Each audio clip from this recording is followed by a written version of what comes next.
Hello all. In today's video we are going to see deadlock avoidance.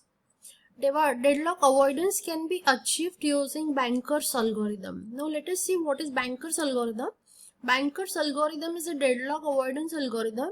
The name suggests that the algorithm is used in banking systems to determine whether a loan can be granted or not. Let us consider that there are n account holders in a bank and the sum of the money in all of their accounts is S. Every time a loan has to be granted by the bank, it subtracts the loan amount from total money the bank has. Then it checks if that difference is greater than S. It is done because only then the bank would have enough money even if all the n account holders withdraw their money at once. Banker's algorithm works in a similar way in computers also. Whenever a new process is created, it must specify the maximum number of instances of each resource type that it needs exactly. This is the precondition of Banker's algorithm. Let us assume that there are n processes and m resource types. Some data structures that are used to implement Banker's algorithm are shown below or discussed in this video. The total number of we are considering the example as given below. The total number of resources in the system is 4 resource types are there: A, B, C, D. A is having 6 instances, B is having 5 instances, C is having 7 instances, and D is having 6 instances of the resource. The first data structure is available matrix. It is array of length m. It represents the number of available resources of each type. If available j is equal to k, then there are k instances available of resource type rj. For example, if available tape drive A is equal to 5, that means there are 5 instances of tape drive resource in the system. Available resources in this example considered are A, B, C, D. Available resources of A are 3, B is 1, C is 1, and D is 2. The second data structure is max. It is n by m matrix which represents the maximum number of instances of each resource that a process can request.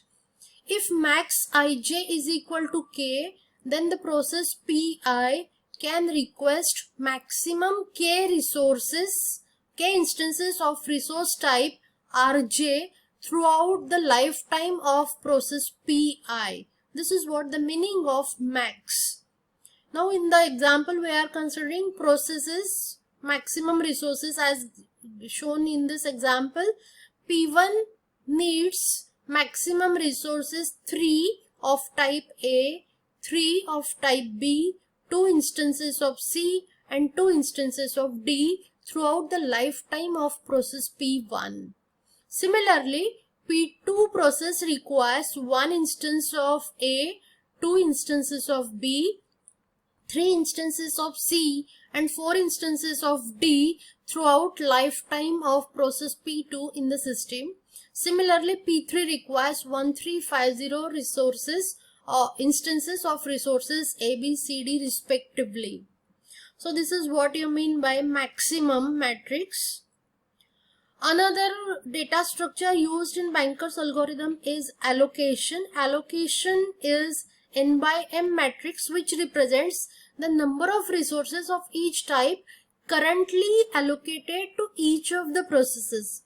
If allocation ij is equal to k, then process pi has currently been allocated k instances of resource type rj. In the example, let us see this with one example. Current allocation of process P1 is holding 1 instance of A, 2 instances of B, 2 instances of C and 1 instance of D.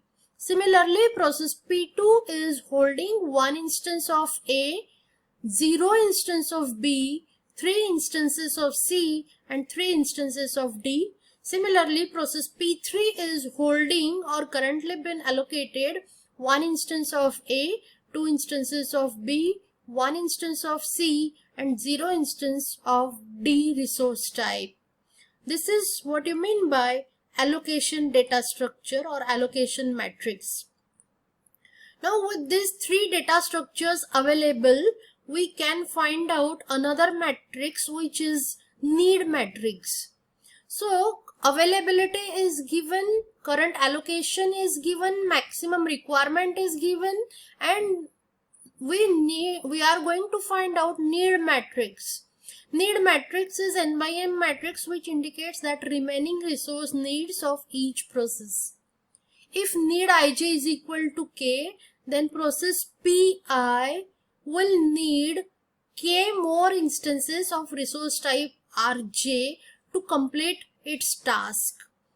Now how do we find out need? Need Ij is equal to maximum requirement of the process, max Ij, minus current allocation of the process, allocation Ij.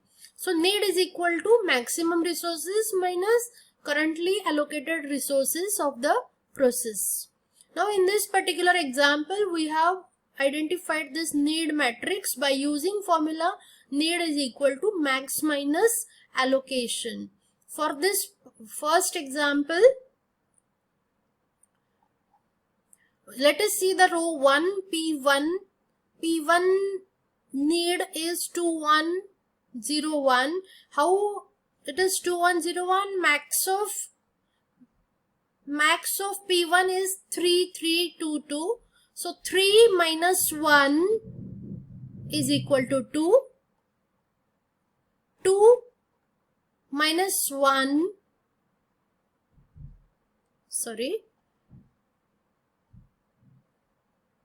3 minus 2 is equal to 1.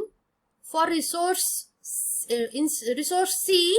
it is 2 minus 2, future need is 0.